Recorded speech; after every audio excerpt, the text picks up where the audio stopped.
how to get the attention of the plant manager, specifically with a reliability initiative.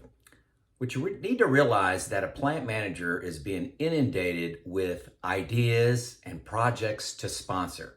Reliability and maintenance is just one of those. You got the quality people, the customer service people, you got the safety people, production. All of them are presenting ideas for the plant manager to decide on to invest time and resources in that. Unfortunately, reliability and maintenance is competing for those same resources. But reliability and maintenance has a great story and a great sales pitch because it encompasses all those things. But you need to understand what the plant manager is looking for. They need fast results. They're looking for quarter over quarter improvement. They can't accept a plan that has a 3 to 5 year payback. Okay? How are you going to produce results front loaded?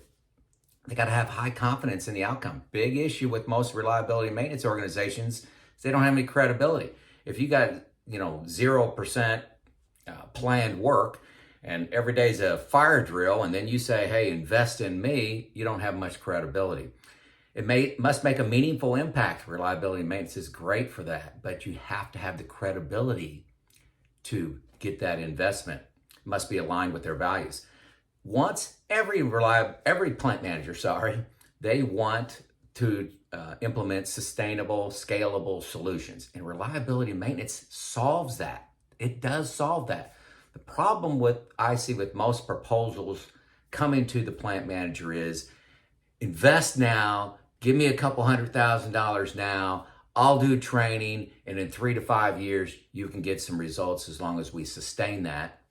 That's the sales pitch, and the person talking doesn't have credibility because their maintenance organization is 90% reactive maintenance. Every day is a new day, costs are going up. There's just a lack of credibility. So how do you talk to the plant manager? How do you sell them on reliability and maintenance? That's what I want to talk about in July.